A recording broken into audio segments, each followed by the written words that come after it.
I stood alone at my 78th birthday party, my hair curled, pearls on, cake untouched. A crowd of polite strangers clinked glasses around me. Then my phone buzzed. Can't make it. Busy. Sorry. Andrew, my only son. I smiled so no one would see me shatter, walked out the back door, past the caterers, and into the lawyer's car waiting by the curb. If he's too busy for me now, I'll be too absent for him later. Before we continue, I'd love to know, where are you watching from today? Comment below. That winter I invited them over for Christmas. I bought gifts for the baby, set the table with our old linen, and cooked his favorite roast. They never showed. Hours passed. I called. No answer. The food went cold. The tree lights blinked emptily in the silence. Finally, at 11:15 p.m., I got a text. Sorry. Claire wasn't feeling well. We'll come by next week. They didn't. Still, I held on. I believed time would soften whatever distance had formed. I wrote letters, left voicemails, always cheerful, always understanding. But with every silence, something inside me frayed. The community potluck, someone asked. Don't you have a son? And I laughed too quickly. Yes, but he's very busy. That's the excuse I'd learned to wrap around the truth like gauze around a wound. And then came the day I mailed a little gift for my granddaughter's 2nd birthday, a simple wooden puzzle set with animals. A week later, it returned unopened, stamped, refused, returned to sender. I stood at the mailbox holding it like it was radioactive. That night, I took the old shoebox from under my bed, the one full of Andrew's childhood drawings, and spread them across the kitchen table. Supermom with her glasses, Mama Bear defeating dragons, the two of us holding hands, stick figure smiles beaming wide. I touched the faded crayon lines, my tears falling onto paper. Where did he go, the boy who drew these? I once defined myself by my devotion. I believed motherhood meant endless sacrifice, and that if I gave enough, I would always belong somewhere. I was wrong. I was the mother who gave him everything, including my silence. But silence doesn't build bridges. It only deepens the canyon between love and loss. There's a slow kind of heartbreak that doesn't announce itself with shouting or slammed doors. It creeps in quietly, like a draft through a cracked window you didn't know was open, until you're suddenly cold. After the birthday card was returned, I waited weeks for Andrew to reach out. I told myself he was probably busy. Maybe Claire had misplaced the package. Maybe they'd call. Maybe I was overreacting. It's astonishing. The lies a mother will tell herself just to stay hopeful. But hope, when dragged too long without proof, becomes something bitter. And the silence only grew heavier. The next time I tried to visit them, it was my granddaughter Lily's preschool graduation. I'd seen the flyer posted on Claire's social media, public, of course, not sent directly to me. I called to ask if I could come. Andrew answered, sounding tired and rushed. Mom, I don't think that's a good idea. Why not? It's just, Claire feels like it might be a bit overwhelming. There's going to be a lot of parents there, and we don't want Lily to get distracted. Distracted? I was her grandmother. I'd never even held her for more than 10 minutes. I hung up the phone, sat at my kitchen table, and stared at my hands. These same hands that once held him through fevers, nightmares, heartbreaks. Now they felt empty, useless. I began to notice the gaps. Calls that once came weekly now didn't come at all. Holidays passed with vague texts. Happy Thanksgiving. Hope you're well. No calls, no invitations. One time I sent them a framed photo of Andrew as a boy. He'd just lost his first tooth and smiled with a proud little gap in his grin. It was returned, still sealed, with a curt note from Claire. Please, don't send unsolicited mail. We're trying to maintain boundaries. Boundaries. That word hit harder than any slap ever could. I started making excuses for him to friends who asked. He travels a lot for work. Claire's family lives closer. They're very modern, don't do big family things. But deep down, I was unraveling. My neighbor Doris, an outspoken woman in her 80s, said it plainly one afternoon while we were weeding the shared garden. Your boy forgot who raised him. That kind of forgetting should be a sin. I laughed politely, but my throat tightened, because I knew she was right. Loneliness crept into the quiet moments like mildew on old bread. I'd eat dinner in silence, set the table for one, and rinse. Dishes that didn't need rinsing just to feel busy. I kept my landline, hoping maybe, just maybe, he'd remember the number. But all that came were robocalls and silence. To fight it, I started attending the local community center on Thursdays. They had a knitting group and a book club. Most of the women were kind, but the conversations felt like pebbles skimming water, light, never deep. I noticed I started measuring my days by the sounds outside my house, the garbage truck on Mondays, the mail drop around 2 p.m., the distant clatter of kids coming home from school. None of them were mine. Then came the moment that solidified everything. At the grocery store one afternoon, I ran into Claire. She was with Lily and their second child, a boy I didn't even know had been born. My stomach dropped. Claire, I said, stunned. She froze, gave a tight, uncomfortable smile. Oh, hello. Lily stared at me, wide-eyed. Claire turned her body slightly, as if shielding the children. They're beautiful, I whispered. Your son. What's his name? She didn't answer right away. Then, without looking at me, this isn't the place.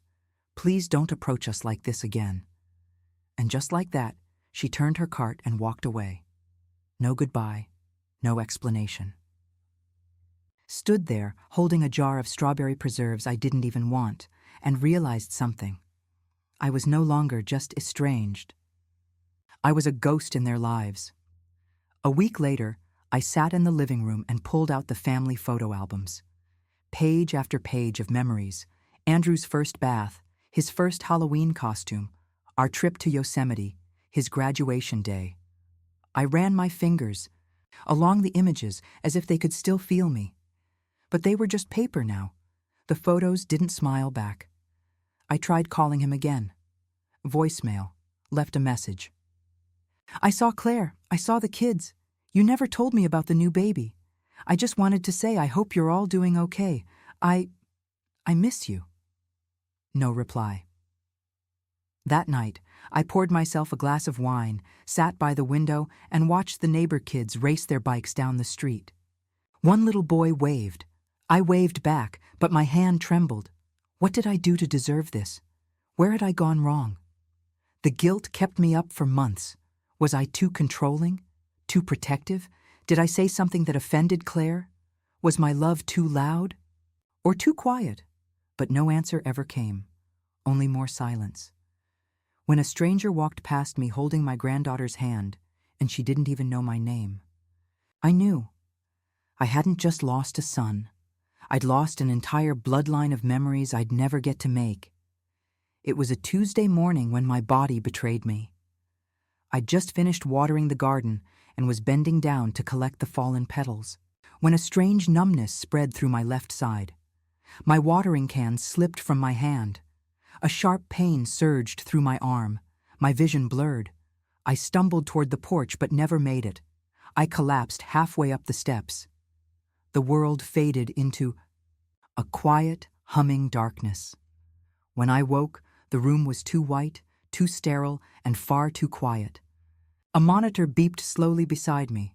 Tubes snaked from my arm. A nurse appeared at the edge of my vision, startled but kind. You're lucky, she said, adjusting something on the IV. Your neighbor called the ambulance just in time. It looks like it was a TIA, a small stroke. Could have been worse. My mouth felt like cotton. Did anyone come? She checked the chart. We called your emergency contact. Left 3 messages. My heart sank. My son? She nodded. Andrew, right? No answer. We left a voicemail. He knew. He knew I was in the hospital. And still, Nothing. That evening, lying beneath the thin hospital blanket, I stared at the ceiling, replaying every moment of his childhood like a movie on loop. The time he'd scraped his knee on the sidewalk and cried until I kissed it better. The fever he'd had at 8 years old when I stayed up all night, sponging his forehead, whispering lullabies. The awards nights, the graduation, the sleepless. Nights I spent proofreading his college applications. But now, here I was, disoriented, afraid, unsure if I'd even be able to walk properly again, and the boy I'd once cradled like a treasure hadn't bothered to check if I was alive. I was discharged 3 days later, unaccompanied. The nurse helped me into a cab. As we pulled away from the curb, she asked gently, "No family picking you up?" "No," I said quietly. "Just me." I returned to a house that felt colder than it ever had before. The silence pressed against my chest like a weight I couldn't lift. I moved slower, ate less, sat in my armchair for hours, staring out the window without really seeing. 3 days later, I called him, straight to voicemail. Again. I left one last message. "Andrew, I was in the hospital. I had a small stroke. They said they called you. I thought you should know." No reply, not even a text. That week, I went to the community center again, more out of necessity than desire. I couldn't bear to be alone. Ben, one of the volunteers, noticed something was off. "You okay?" he asked gently, handing me a mug of peppermint tea. I hesitated, then simply said, "My son's forgotten me." He didn't press, just nodded, and sat beside me, saying nothing. That silence, kind and unjudging, meant more than any words ever could. From then on, Ben made a point to sit with me during events. He was a quiet man in his 60s, a retired postal worker with soft hands and gentle humor. He once told me, "Loneliness is a kind of hunger. It makes you ache in places you didn't know existed." I nodded in agreement. He understood. In the weeks that followed, he helped me plant new flowers in the garden. Violets, mostly. They don't demand too much attention. Just enough water, enough light, and they bloom in silence. I began to admire that about them. But even with Ben's quiet kindness and the community center's polite warmth, the ache didn't leave. One morning, I received a legal document in the mail. A generic will kit, something I'd ordered a year ago but had never completed.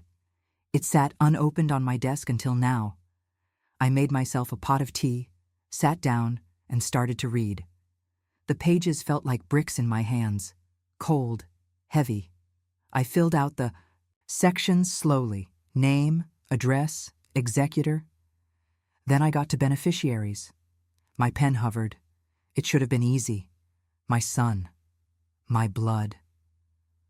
But then I thought of the empty hospital bed, the unreturned messages, the way Claire looked at me like I was something to be managed, controlled, erased.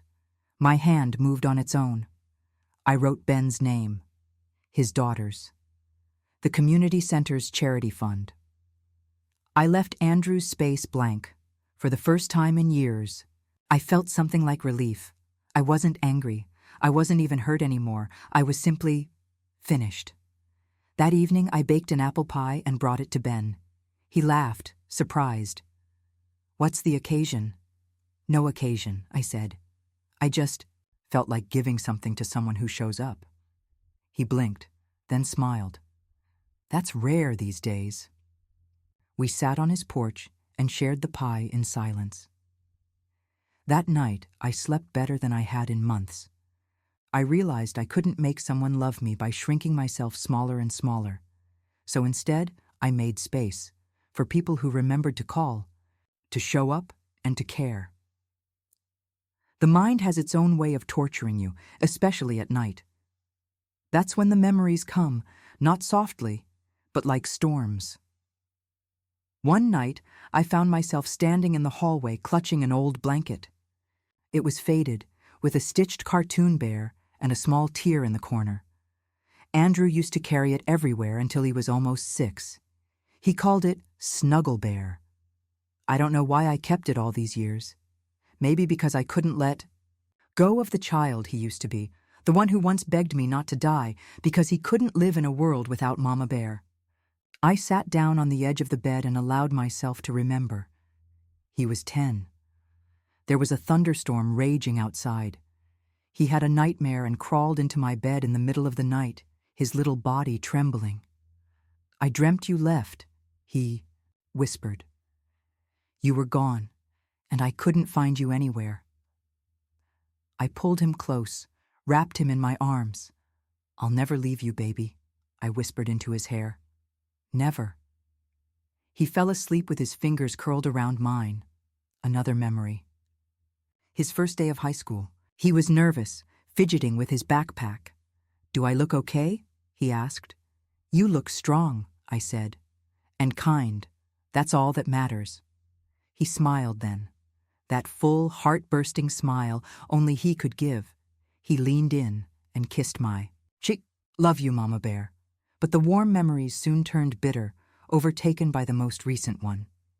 3 months after my stroke, I decided to try one last time. Not because I believed he would change, but because I needed to hear the truth from his mouth. I needed to stop guessing where I had gone wrong. I called him and said, "Can we meet for coffee? Just the two of us." To my surprise, he agreed.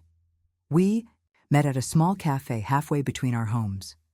He arrived 10 minutes late, eyes on his phone, barely glancing up.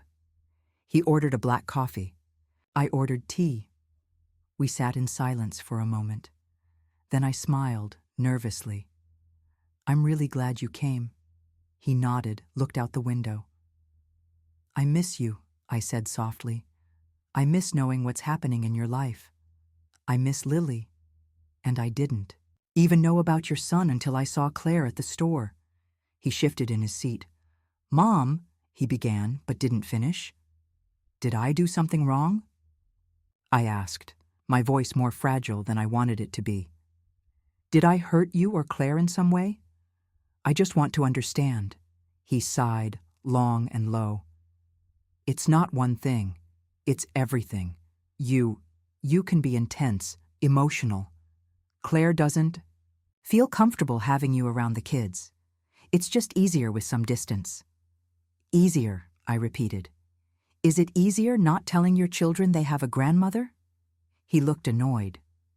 "Don't make this dramatic." I stared at him for a long time. This was not the boy who cried when I packed his last lunchbox, not the teenager who called me from college when he failed his first exam. This was a man who now saw me as a liability, an inconvenience. "I had a stroke," I said. He blinked, surprised. "What?" "I called you from the hospital 3 times. Left voicemails. You never responded." His jaw tensed. "I was swamped. Claire was traveling for work. The kids were sick. I didn't have time." "You didn't have time to check if your mother was alive?" The silence between us was louder than anything I'd heard in that cafe. Finally, he muttered, "I don't know what you want from me."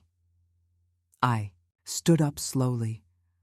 My heart felt too big for my chest. "I don't want anything anymore," I said, and I meant it. I walked out without finishing my tea. Didn't look back. That night, I sat by the kitchen table in the dark. I didn't cry. I just sat. And for the first time in my life, I realized that motherhood isn't a guarantee of love in return. It's a choice we make daily, unconditional, relentless. But if that love isn't met with even the basic grace of acknowledgement, it starts to rot, quietly, then all at once. The next morning, I called my lawyer and scheduled the meeting. "I'd like to finalize my will," I said, "and I'm making some changes." He didn't ask why. He just said, "Understood. Have you ever had to walk away from someone you love just to protect your peace? Tell me in the comments. I'm listening." That afternoon, I wrote a letter. "Dear Andrew, I carried you for 9 months, raised you for 18 years, and have loved you every single day since. But love that is never returned becomes grief. You left me without saying goodbye. So now, I am saying it for both of us. Goodbye. Mom, I didn't mail it. I placed it in my drawer, folded beside his baby blanket, and then I moved on. He looked me in the eye and chose distance. I looked in the mirror that night and chose self-respect. Didn't wake up one morning magically healed. That's not how real healing works. Not at my age, not with a heart cracked open from decades of giving. But something had shifted. The morning after I wrote that final letter to Andrew, I stood by the window and watched the sun stretch across my garden. The violets were blooming, quietly but defiantly, like they always did. I took my tea without sugar that day. I'd always added it out of habit. Andrew liked sweet tea. I realized I didn't anymore. That was the beginning of the return to myself. Started slow, one drawer at a time, one corner of the attic, sorting through old things, not to mourn them, but to release them. I packed up Andrew's childhood toys, the ones I'd clung to like talismans. I kept only one, the superhero drawing where he'd called me Mama Bear, Defender of Earth. I hung it on the wall beside my reading chair.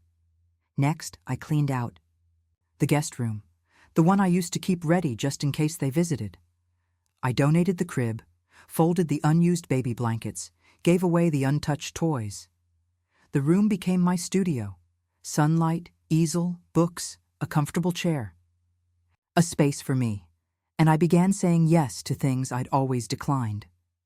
Ben invited me to the community center's Wednesday morning coffee and cards group. I went. At first, I just watched, smiling softly while others played. Then one week, I joined in. The laughter came easier than I expected. They made me feel like I belonged, not because of who I was related to, but because of who I was. Ben's daughter, Michaela, came to visit one afternoon. She'd just turned 20 and had the kind of eyes that see deeper than most. She told me she was applying for college scholarships, struggling to make it work without her dad's full pension. That night, I reopened the will. I adjusted the language, clarified the beneficiaries. I added a note to Michaela for her future, for the girl who sat across from me and listened without ever looking at her phone.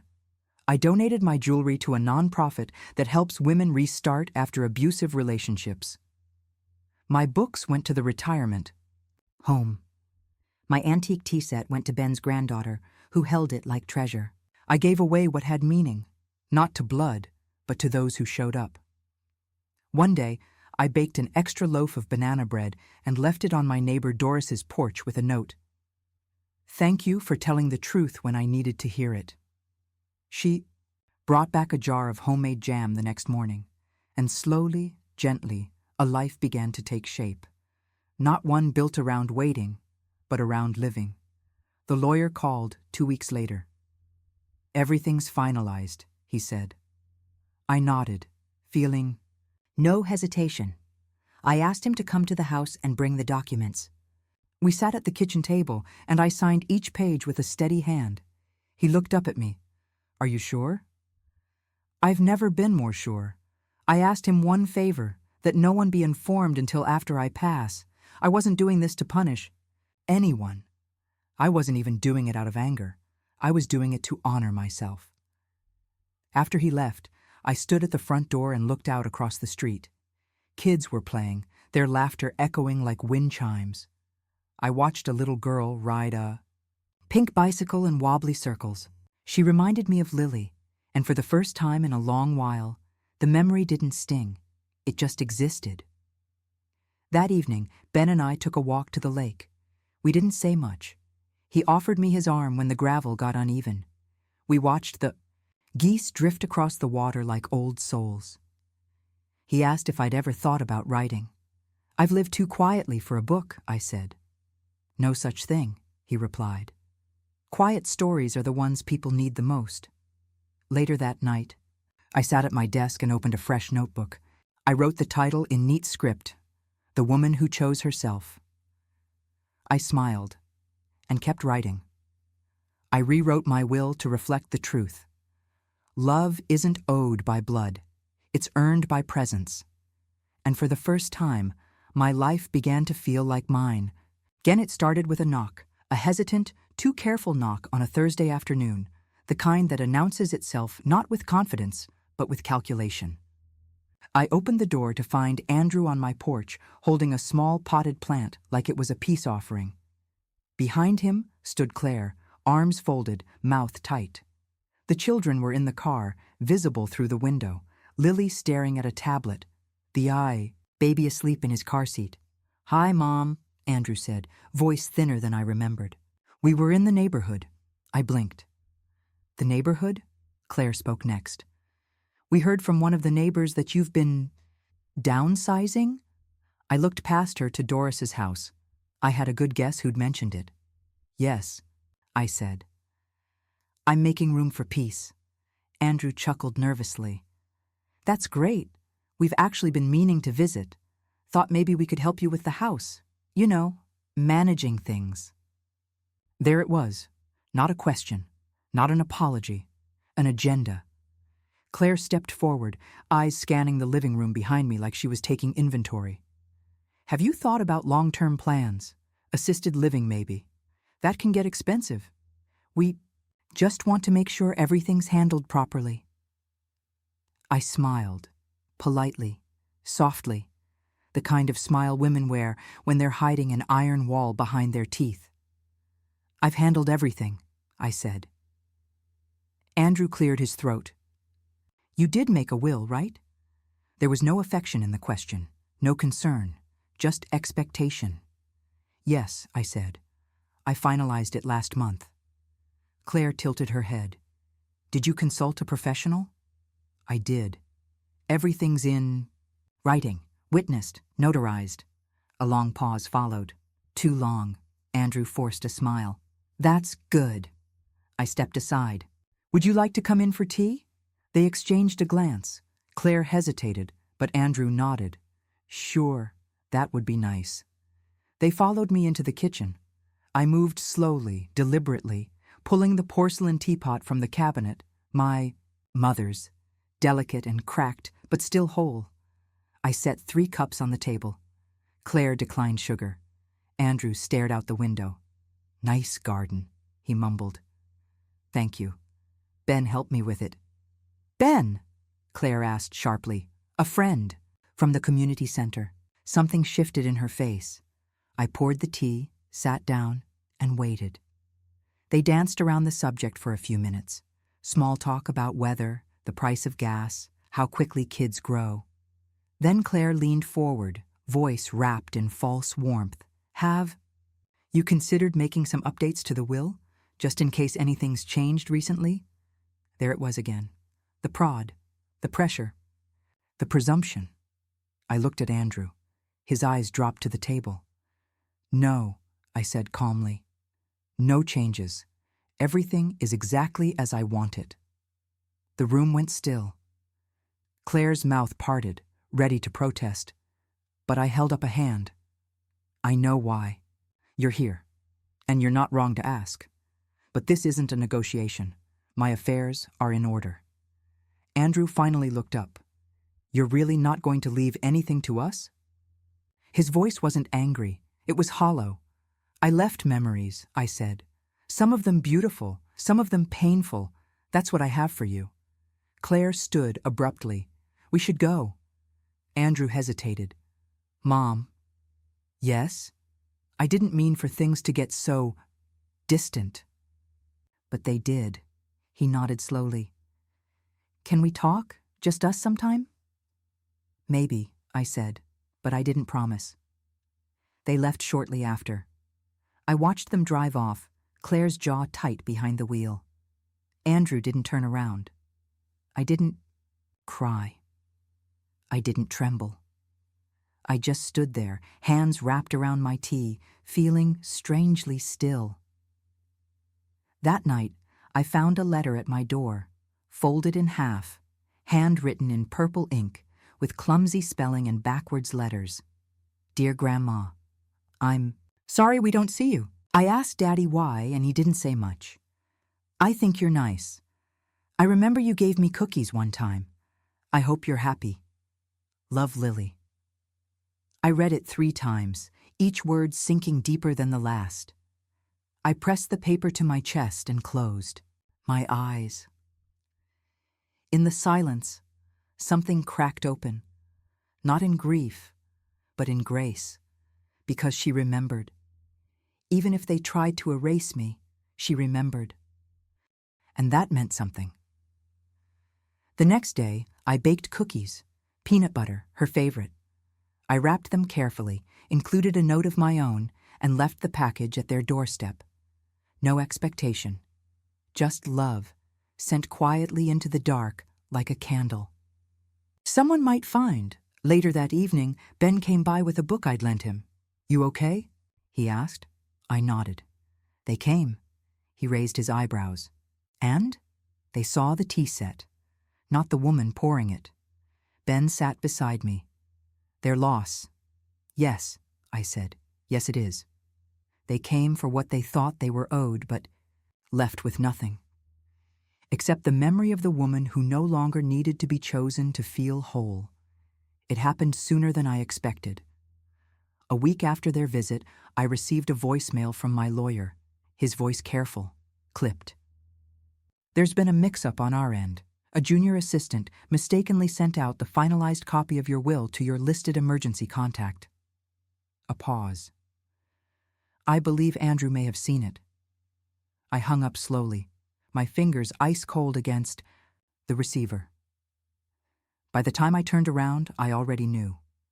The doorbell rang 15 minutes later. Not a soft knock this time, but hard, urgent, angry. I opened the door. Andrew stood there, no potted plant this time, no wife, no smile, just red. In the face and shaking, the opened will clenched in his hand like a wound. What the hell is this? He barked. I blinked. Language, Andrew. His voice rose. You left everything to strangers? A community center? Some man named Ben's daughter? Are you out of your mind? I stepped aside and motioned for him to come in. He stormed past. Me, slapping the document down on the kitchen table like a gauntlet. You're punishing me, he snapped. Over what? Not calling enough? Not coming for Christmas? That's not a reason to cut your own son out of your will. I looked at him calmly. Sit down. He did, though stiffly, his breath still shallow with rage. I folded my hands in front. Of me. This isn't punishment. This is reality. I made a decision to give what I have to people who've been present, people who've brought comfort, people who noticed when I disappeared. His laugh was bitter. You're unbelievable. I had a stroke, I said flatly. He stopped. I was in the hospital for 3 days. I left 3 voicemails. You didn't come. You didn't call back. You didn't even send a message. He rubbed his face. I was busy, I finished. Yes, you're always busy. You were too busy to answer, too busy to introduce me to my grandson, too busy to remember that I raised you alone after. Your father died. I sacrificed everything, and now I won't apologize for choosing peace in my final years. He stared at the table, chest rising and falling. You think giving your house to strangers is peace? He hissed. No, I said. Giving it to someone who might resent me for not dying fast enough, that would be chaos. His head snapped up. You raised me to work hard, to be practical. And now you're acting like some petty old woman with a grudge. No, I said quietly. I'm acting like someone who's finally done begging to be loved. For a moment, I thought he might cry, but instead, he stood. So that's it? He said. You're just cutting me out of your life? You cut yourself out, Andrew. One unanswered call at a time. He turned to leave, but before he reached the door, I called out, I forgive you. He froze. I don't hate you. I don't wish you harm. But I do expect you to live with your choices, just as I've had to live with mine. He didn't say a word. He opened the door, stepped out, and pulled it shut behind him. I stared at the empty doorway for a long time, the sound of his footsteps, fading down the walkway like a closing curtain. I should have felt broken, but I didn't. I felt clean. Later that evening, I made myself dinner: rosemary potatoes, roasted carrots, a small piece of salmon. I set the table for one and lit a candle. Not because I was lonely, but because I deserved softness. Just as I sat down, I heard the mailbox clink. I walked out, expecting a flyer or a catalog. Instead, I found a letter. The envelope was light purple. The handwriting familiar, childish, round, full of effort. "Dear Grandma, thank you for the cookies. They were yummy. I saved the last one in a jar. I told Mommy I wanted to see you. She said maybe. I miss you. I remember you read me a story about a bear. I liked that. I hope you're not sad. Love, Lily." This time I cried, not because I was grieving, but because someone was still reaching for me. I wrote back. A simple note: "Dear Lily, thank you for the letter." I remember that bear story too. It was always one of my favorites. I'm never sad when I think of you. I'm proud of you already. Love, Grandma Bear. I mailed it the next morning. No return address, just a small heart drawn on the envelope. Because some seeds take longer to grow. And not all family is lost. Some are just sleeping beneath the snow, waiting for the right season to return. He left my house with fury in his chest, but his daughter left me with hope in my mailbox. And sometimes, hope is all you need to start again. 3 weeks passed before I heard from him again. This time, it wasn't a knock or a call. It was a letter, handwritten, folded carefully into thirds and delivered in an envelope with no return.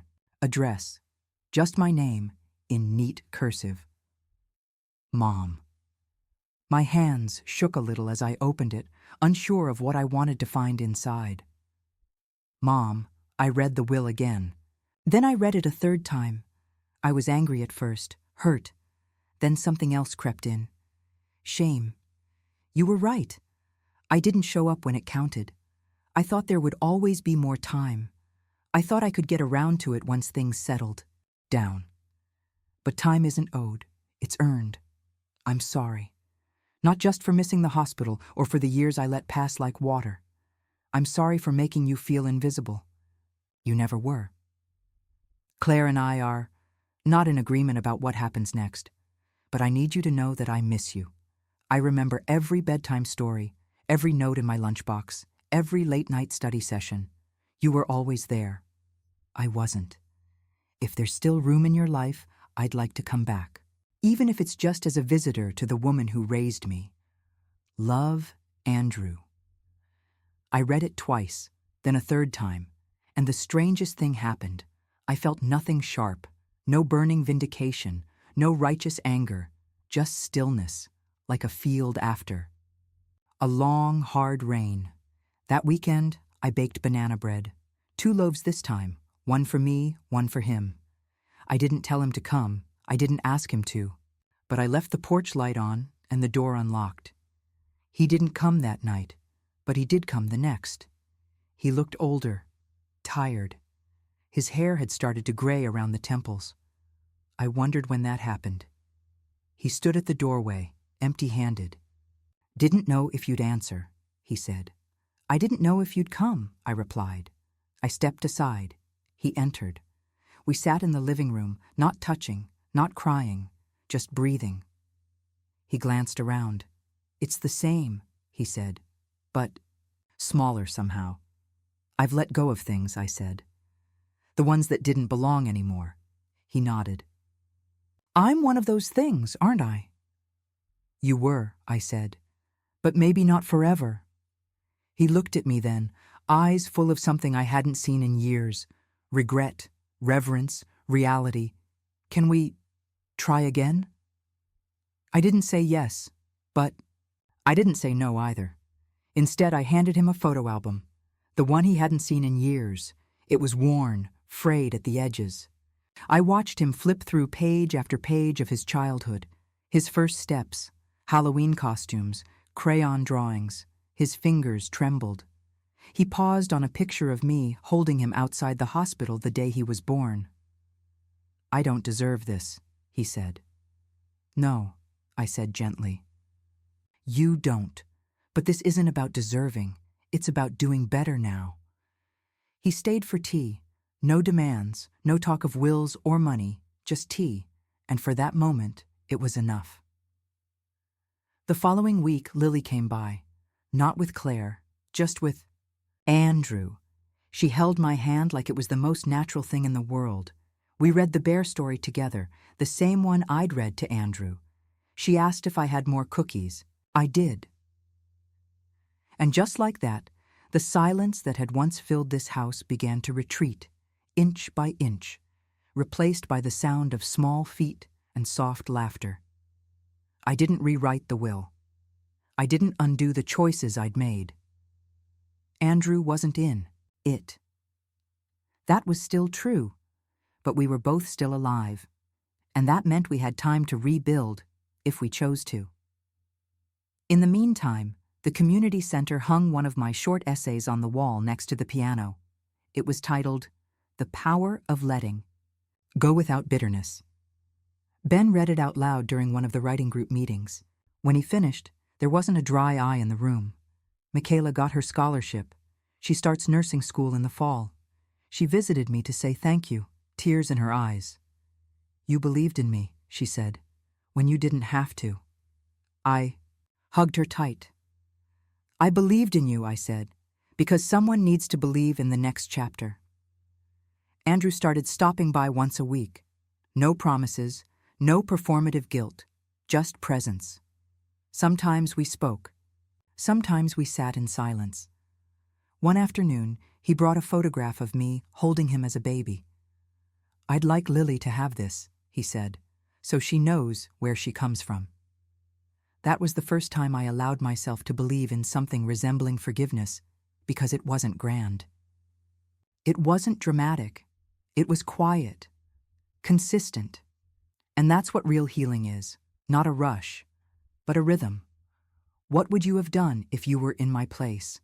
Would you have forgiven him or moved on for good? Let's talk. He didn't inherit my house. But in showing up, day by day, moment by moment, he began to earn something far more valuable, a second chance. If someone asked me now, was it worth it? The hurt, the silence, the years of longing, I wouldn't know how to answer with just one word, because grief and grace often grow from the same soil. For a long time, I believed that motherhood guaranteed loyalty. That love, given selflessly, would circle back in equal measure. But life doesn't work in clean equations. People change, priorities shift, and sometimes the very ones we raised forget how to see us as human. That realization nearly broke me. But it also became the beginning of something unexpected, self-return. I've learned that love, when weaponized or withheld, can starve a soul. And yet, letting go of that craving, of being needed or wanted or remembered, can be the most liberating act of all. I no longer wait by the phone. I no longer bake cookies hoping for doorbells that never ring. I bake because I enjoy the smell of cinnamon filling my kitchen. I light candles not for company, but for myself. I wear my good cardigan even when no one's visiting. These are the small, steady rituals of reclaiming your own life. Ben said something to me once that I'll never forget. We were sitting at the lake again, watching the geese glide across the surface like feathered sailboats. "You know," he said, "most people think old age is about endings, but sometimes it's just a quieter kind of beginning." He was right. My beginning came when I stopped expecting love to arrive in a specific form, when I stopped chasing a version of my son that no longer existed and started welcoming the flawed man he became, if and when he chose to show up. And surprisingly, he has. Not with grand gestures, but with quiet ones, a repaired fence post, dropped-off basket of apples from the farmer's market, an offer to mow the lawn, just because.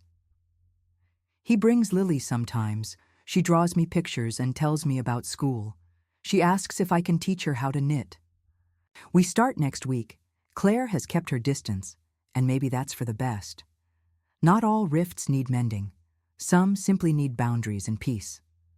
I never rewrote the will, not out of spite, but because the choices I made then still hold truth.